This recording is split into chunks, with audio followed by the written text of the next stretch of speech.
संसद अधिवेशनाचा आज तिसरा आठवडा. लोकसभेचं कामकाज सुरू होताच विरोधकांचा जोरदार गोंधळ. सभागृहाचं कामकाज चालू देणार नाही असं ठरवून येता का सभापती ओम बिर्लांचा सवाल. संसदेचं कामकाज स्थगित. अगर असहमति है तो भी सदन के अंदर अपने मत विचार. संसद भवन परिसरामध्ये विरोधकांचं शहांच्या विरोधात आंदोलन. अमित शहा कशासाठी गायब झालेत विरोधकांचा सवाल. राम मंदिर दानपेटी चोरी विरोधात देखील विरोधक आक्रमक. अधिवेशन सुरू होऊन 2 आठवडे झाले तरी मोदी शहा दिसले नाही. संसदेमध्ये येण्यापासून मोदी शहा का घाबरतायत संजय राऊतांचा सवाल. संसदेत अमित शहांचा राजीनामा आजही मागणार राऊतांचं वक्तव्य.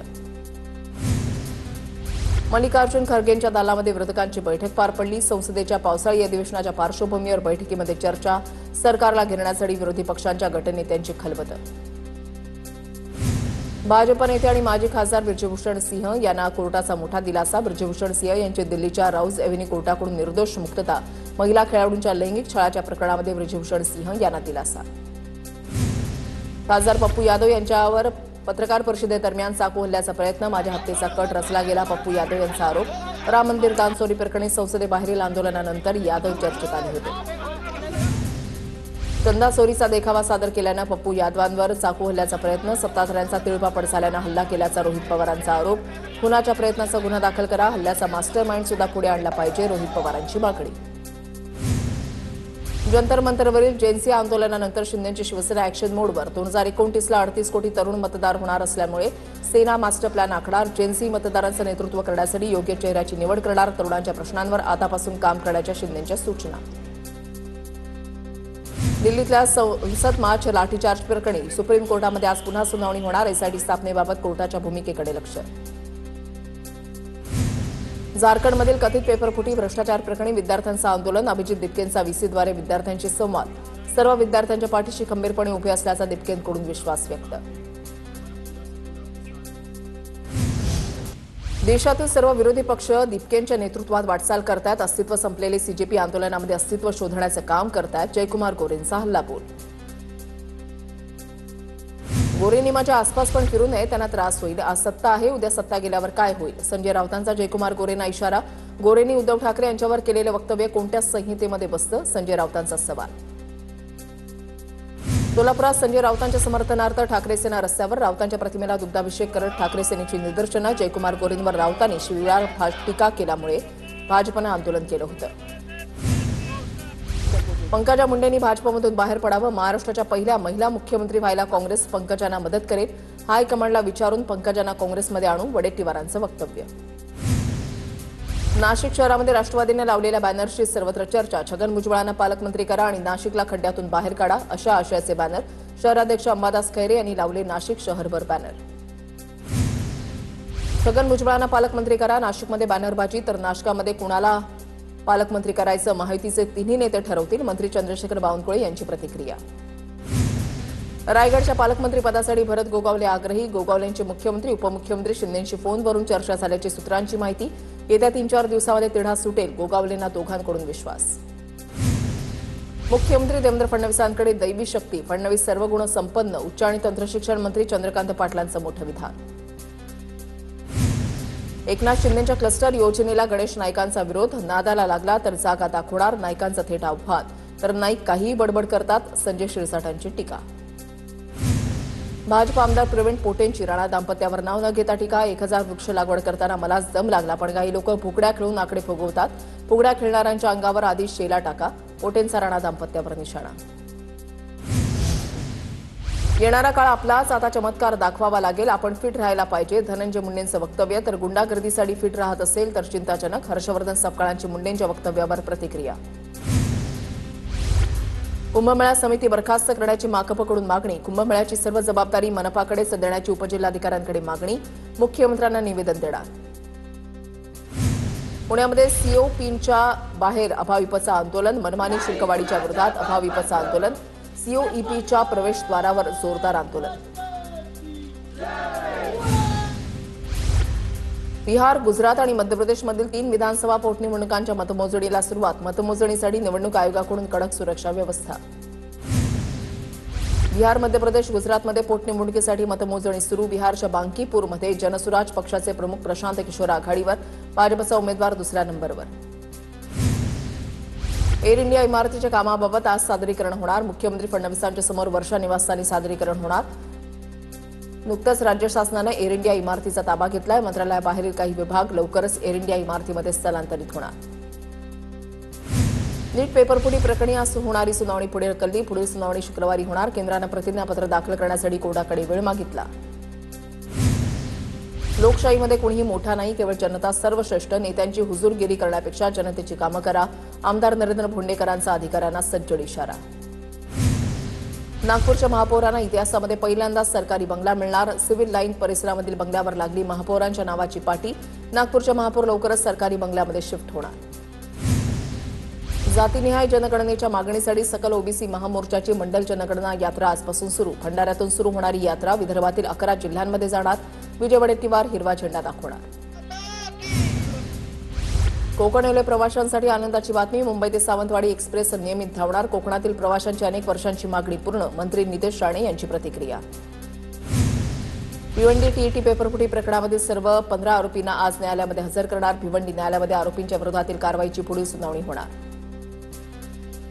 अहिल्यानगरच्या संगमनेरमध्ये परवानगी नसलेल्या पाकिस्तानी सौंदर्य प्रसाधनांच्या विक्रीवर एफडीए आणि पोलिसांची कारवाई. दुकानातून कोरी ब्युटी क्रीमसह सुमारे 13,000 रुपयांचा साठा जप्त. प्रकरणाचा तपास सुरू. सिंधुदुर्गच्या कणकवलीमध्ये अन्न आणि औषध प्रशासनाच्या विभागाकडून हॉटेलची तपासणी. हॉटेल्स आणि चायनीज स्टॉल धारकांना सूचना. जालन्याच्या भोकरदन नगर परिषद प्रशासनाची पाणीपट्टी आणि मालमत्ता कराची 76 लाख रुपयांची थकबाकी. कर भरण्याकडे शहरातील नागरिकांचा कानाडोळा. थकबाकी भरण्याचं नगर परिषद प्रशासनाचं आवाहन.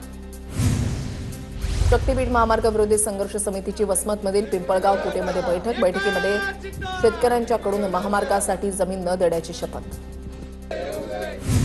भिवंडीमधील कोहिनूर इमारत दुर्घटना प्रकरणी एका आरोपीला अटक तर 2 आरोपी फरार. इमारतीचा मालक बिलाल अब्दुलकर खान आणि त्याचा साथीदार दानिश एजाज शेख सध्या फरार. अटक केलेल्या आरोपीला 5 ऑगस्टपर्यंत पोलीस कोठडी. आगामी स्थानिक स्वराज्य संस्था निवडणुकांच्या पार्श्वभूमीवर यवतमाळच्या शिंदेच्या शिवसेनेमध्ये संघटनात्मक बदल. यशवंत पवार, आशिष खुलसंगे, गजानन डोमाळे आणि राजूदास जाधव यांची प्रभारी जिल्हाप्रमुख म्हणून नियुक्ती. एफडीएकडून राज्यभरात कारवाई होत असल्यानं बनावट दुधाला चाप. बाजारामध्ये चांगल्या दुधाची मागणी वाढल्यानं दुभत्या जनावरांच्या किमती वाढल्या. म्हैस आणि गायींच्या किमतीमध्ये 15 ते 20% वाढ. मुर्हा जातीच्या म्हशींना मागणी. चाळीसगाव तालुक्यामध्ये ढगफुटी सदृश पावसाचा कहर. कळमोडू गावासह परिसरातील 200 ते 300 शेतकऱ्यांच्या पिकांसह शेतजमिनी वाहून गेल्यामुळे मोठं नुकसान. पंचनामे करून तातडीनं आर्थिक मदत देण्याची शेतकऱ्यांची मागणी. मुरबाडमध्ये रात्रभर मुसळधार पाऊस. पावसामुळे मुरबाड मासा रस्त्याला नदीचं स्वरूप आल्यामुळे अनेक दुचाकी तसंच 4 चाकी गाड्या अडकल्या. गिरणा धरणातून 22,284 क्युसेक वेगानं पाण्याचा विसर्ग सुरू. गिरणा धरणाचे 6 दरवाजे प्रत्येकी 90 सेंटीमीटरनं उघडले. नदीला पूर आल्यानं गिरणा नदीवरील अनेक छोटे मोठे पूल पाण्याखाली. नदीकाठच्या गावांना सतर्कतेचा इशारा. खानदेशातील दमदार पावसामुळे नंदुरबार जिल्ह्यामध्ये तापी नदीला रौद्ररूप. सारंगखेडा आणि प्रकाश बॅरेजचे मिळून 23 दरवाजे उघडले. मोठ्या प्रमाणामध्ये पाण्याचा विसर्ग सुरू. नदीकाठच्या गावांना प्रशासनाकडून सतर्कतेचा इशारा.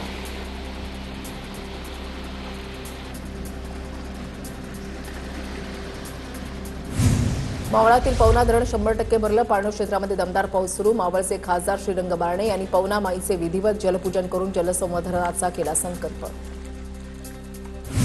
जळगावच्या चाळीसगाव तालुक्यामध्ये भराडी नदीला 50 वर्षांनंतर रौद्ररूप. पुराचं पाणी भवाळी गावामध्ये शिरल्यामुळे 58 कुटुंबांचं तातडीनं स्थलांतर. घरांसह जनावरांच्या चाऱ्याचं मोठं नुकसान. जालन्याच्या भोकरदनमध्ये जोरदार पावसामुळे पूर्णा नदीची पाणी पातळी वाढली. जोरदार पावसामुळे शेतकऱ्यांमध्ये आनंदाचं वातावरण. बुलढाणा जिल्ह्यामध्ये 30 आणि 31 जुलैच्या मुसळधार पावसामुळे जलसाठ्यामध्ये 13% वाढ. जिल्ह्यातील 61 प्रकल्पांमध्ये सध्या 45.02% पाणीसाठा. अनेक प्रकल्प 100% भरल्यानं आगामी काळातील पाणी टंचाईचा धोका झाला कमी. ऑगस्ट महिना सुरू झाला तरी धाराशिव जिल्ह्यामध्ये पाण्याची चिंता कायम. जिल्ह्यातील 226 जलप्रकल्पांमध्ये केवळ 8.5% उपयुक्त पाणीसाठा शिल्लक. अपेक्षित पाऊस न झाल्यास पिण्याचं पाणी आणि शेतीसमोर संकट उभं राहण्याची शक्यता. भिवंडीमध्ये मुसळधार पावसामुळे कांबारी नदीनं धोक्याची पातळी ओलांडली. नदीचं पाणी थेट शहरामध्ये शिरल्यामुळे भाजी मार्केट, मुख्य बाजारपेठ आणि 3 बत्ती परिसरात गुडघाभर पाणी साचलं. केरळमध्ये झालेल्या मुसळधार पावसामुळे पूर आणि भूस्खलनामुळे आतापर्यंत 8 जणांचा मृत्यू, 8 जण बेपत्ता. पुरामुळे 27 घरं पूर्णपणे उद्ध्वस्त, 196 घरांचं अंशतः नुकसान. केरळच्या 12 जिल्ह्यांना ऑरेंज अलर्ट, मच्छीमारांना समुद्रात न जाण्याचा इशारा. मुक्ताईनगरसह खानदेशात केळीच्या दरामध्ये मोठी घसरण. 3,800 रुपये क्विंटलवर असलेले भाव आता 900 रुपयांपर्यंत खाली आल्यानं उत्पादन खर्च काढणंही शेतकऱ्यांना कठीण. नैसर्गिक संकटानंतर दर घसरणीनं केळी उत्पादक हवालदिल. मुंबईला पाणीपुरवठा करणाऱ्या 7 तलावांचा पाणीसाठा 90% पोहोचला. पाणलोट क्षेत्रामध्ये जोरदार पाऊस सुरू असल्यानं महापालिकेनं पाणीपुरवठा वाढवला. पावसाचा जोर कायम राहिल्यास लवकरच 10% पाणी कपात पूर्णपणे हटवण्याचा निर्णय. पुणे खडकवासला धरणातून पाण्याचा विसर्ग कमी केला. 9,000 वरून पाण्याचा विसर्ग आता 5,000वर. रात्री 11 वाजण्याच्या सुमारास पावसाचा जोर कमी झाल्यावर विसर्ग कमी करण्यात आला. पुणे जिल्ह्यामध्ये 31 जुलैपर्यंत सरासरीच्या 179% पावसाची नोंद. अपेक्षित 309 मिलीमीटरच्या तुलनेमध्ये 556 मिलीमीटर पाऊस पडला. मावळ आणि खेड तालुक्यात सर्वाधिक पाऊस. कृषी विभागानुसार मावळमध्ये तब्बल 1,680 मिलीमीटर पावसाची नोंद. नागपूरमध्ये जुलै महिन्यामध्ये समाधानकारक पावसाची नोंद. सरासरीपेक्षा 6% अधिक पाऊस. सध्या पावसाचा जोर कमी झाला असला तरी 5 आणि 6 ऑगस्टला राज्यामध्ये पावसाची शक्यता. हवामान विभागानुसार 15 ऑगस्टनंतर पुन्हा चांगला पाऊस होण्याची शक्यता. रत्नागिरीसह कोकणामध्ये पावसाचा जोर कमी. सध्या हलका ते मध्यम पाऊस सुरू. अरबी समुद्रातील बाष्पयुक्त वाऱ्यांचा वेग मंदावल्यामुळे पावसाची उघडीप. पुढील 3 दिवसांसाठी हवामान खात्याकडून येलो अलर्ट जारी. पुण्याला पाणीपुरवठा करणाऱ्या 4 धरणांमध्ये एकूण 99.43% पाणीसाठा. खडकवासला, पानशेत आणि वरसगाव धरण 100% भरली. टेमघर धरणामध्ये 95.45% साठा. तर गेल्या वर्षाच्या तुलनेमध्ये यंदा धरणांमध्ये 11% अधिक पाणीसाठा. सिंधुदुर्ग जिल्ह्यामध्ये 44 धरणांपैकी 12 धरणं 100% भरली, तर 32 धरणं 80% भरली. धरण क्षेत्रामध्ये समाधानकारक पाऊस पडल्यानं धरणांची क्षमता पूर्ण. मात्र कोकणामध्ये शेतीसाठी अजून पाऊस आवश्यक. सातारा जिल्ह्यामध्ये सुरू असलेल्या मुसळधार पावसामुळे धोम धरणाच्या पाणी पातळीमध्ये वाढ. 90% इतका पाणीसाठा झाल्यामुळे धरणाच्या 5ही वक्र दरवाजांमधून 5,350 क्युसेकनं पाण्याचा विसर्ग सुरू. छत्रपती संभाजीनगरमधील जायकवाडी धरणाचा पाणीसाठा 86.11% पोहोचला. गेल्या 3 तासामध्ये 29,481 क्युसेक वेगानं पाण्याची आवक. पावसाचा जोर कायम राहिल्यास धरण लवकरच 100% भरण्याची शक्यता. अमरावतीच्या चिखलदऱ्यामध्ये रविवारी पर्यटकांची विक्रमी गर्दी. रविवारी चिखलदऱ्यामध्ये 15,000हून अधिक पर्यटकांनी दिली भेट. दाट धुकं हिरवाईमुळे पर्यटकांची पावलं चिखलदऱ्याकडे वळली. स्थानिक बाजारपेठ, हॉटेल आणि पर्यटन व्यवसायाला मोठी चालना. नाशिकच्या हरणबारी धरणावर जीवघेणी स्टंटबाजी. एकाचा मृत्यू तर दुसरा सुखरूप. सांडव्यामध्ये अडकलेली टायरची ट्यूब काढण्याच्या प्रयत्नामध्ये दुर्घटना. दोरीच्या साह्याने एका तरुणाची सुखरूप सुटका. वसईमध्ये कर्जाच्या वादातून पितापुत्रावर रॉडनं जीवघेणा हल्ला. हल्ल्यामध्ये पितापुत्र गंभीर जखमी. दोघांवर रुग्णालयामध्ये उपचार सुरू. वसई पूर्वमधील नाईकपाडा विमल कंपाऊंड परिसरामध्ये घटना. हल्ल्याबाबत वालीव पोलीस ठाण्यामध्ये गुन्हा दाखल. चंद्रपूर बस स्थानक परिसरामधील कार्यालयामधून 6 लाखांची रोकड चोरून छत्तीसगडला पळालेल्या आरोपीला स्थानिक गुन्हे शाखेकडून अटक. आरोपींकडून 3 लाख रुपयांची रोकड जप्त. पुढील तपास सुरू. धुळेच्या नेर शिवारामध्ये बनावट कागदपत्रांच्या आधारे शासकीय जमिनीची बेकायदेशीर नोंदणी केल्याचा प्रकार उघड. सुमारे 1,75,00,000 या प्रकरणी अधिकारी, सरपंच आणि लाभार्थ्यांच्या विरोधात गुन्हा दाखल. तपास आर्थिक गुन्हे शाखेकडे वर्ग. साताऱ्यामधल्या मोती चौकामध्ये गाडी काढण्याच्या कारणावरून 2 दुचाकीस्वारांमध्ये फ्री स्टाईल हाणामारी. वाहतूक पोलिसांनी वेळीच हस्तक्षेप करून वाद मिटवला. या घटनेनंतर शहरातील पार्किंग आणि वाहतूक व्यवस्थेचा प्रश्न पुन्हा चर्चेत. कल्याणमध्ये जीवघेणी स्टंटबाजी. धावत्या कारच्या बोनेटवर बसून तरुणाचा धिंगाणा. कल्याणमध्ये वाहतुकीच्या नियमांना केराची टोपली. वाहनचालक आणि पादचाऱ्यांच्या सुरक्षेचा प्रश्न ऐरणीवर. अमरावतीच्या बापट चौकामध्ये मध्यरात्री 25 वर्षीय तरुणाची हत्या. गुन्हे शाखेकडून 2 आरोपींना अवघ्या 2 तासामध्ये अटक. हत्या का करण्यात आली याचं कारण अद्याप अस्पष्ट. ऐरोलीमध्ये अंमली पदार्थांची विक्री करणारा अटकेत. नवी मुंबई गुन्हे शाखा कक्ष 1ची कारवाई. हायड्रो गांजा आणि हॅश ऑइल या अंमली पदार्थांचा 41,60,000चा साठा जप्त. डोंबिवलीमध्ये सोनारपाडा परिसरामध्ये मास्क घातलेल्या चोरांच्या टोळीनं घरफोडी केल्याची घटना. सीसीटीव्ही कॅमेरा फिरवण्याचा प्रयत्न करूनही चोरट्यांच्या हालचाली कॅमेऱ्यामध्ये कैद. पोलिसांकडून अधिकचा तपास सुरू. पुण्याच्या महम्मदवाडी परिसरामध्ये दहशत निर्माण करणारे ताब्यात. मध्यरात्री दहशत निर्माण करण्याला पकडलं. शिवसेना शहराध्यक्ष नाना भानगिरेंनी व्हिडिओ केला ट्विट. पोलिसांकडून 11 जणांच्या विरोधात गुन्हा दाखल. पुण्यातील अमनोरा गोल्ड टॉवरवरून उडी मारून एकाची आत्महत्या. आत्महत्या करणारा आयटी इंजिनियर असल्याची माहिती. कौटुंबिक वाद आणि तणावातून केली आत्महत्या. राहुल पटेल असं इंजिनियरचं नाव. हडपसर पोलिसात आकस्मिक मृत्यूची नोंद.